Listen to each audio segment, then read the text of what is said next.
கடந்த 2022ஆம் ஆண்டு வெளியான சீதாராமம் படத்தின் மூலமாக ஓவர் நைட்ல பிரபலமானவங்க தான் நடிகை மிருனாள் தாக்கூர்.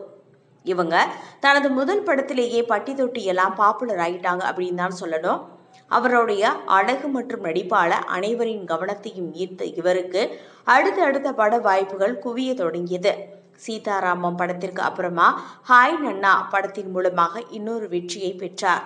அதன் பிறகு தி ஃபேமிலி மேன் படத்துல விஜய் தேவரகொண்டாவுக்கு ஜோடியா நடிச்சிருக்காங்க. தற்போது ஹிந்தி படமான பூஜா மேரி ஜான் படத்துல நடிச்சிட்டு வர்றாங்க. இணையதளத்துல ஆக்டிவா இருக்கும் மிருனாள் தாக்கூர் புகைப்படங்களை இணையத்துல பகிர்ந்துட்டு வர்றாங்க. தற்போது மிருனாள் தாக்கூர் மது அருந்தியபடி எடுத்த வீடியோ ஒன்று சமூக வலைதளங்களை பரவி ரொம்பவே வேகமா வைரல் ஆகிட்டு வருது. அதாவது மிருனாள் தாக்கூரை சீதாராமம் படத்துல ரொம்பவே ஹோம்லியா பார்த்த ரசிகர்கள் இப்படி மது அருந்துவதை பார்த்த உடனேயே ரொம்பவே பயந்து அதிர்ச்சி ஆயிட்டாங்க.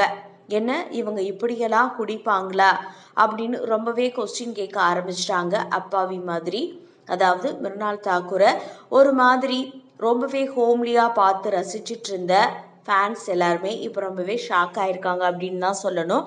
ஆனால் அவங்க அதை பற்றி எந்த கமெண்ட்ஸும் பண்ணலை, அதுக்கு எந்த பதிலுமே போடலை. இதை பற்றி உங்கள் கருத்தை பதிவு பண்ணுங்கள்.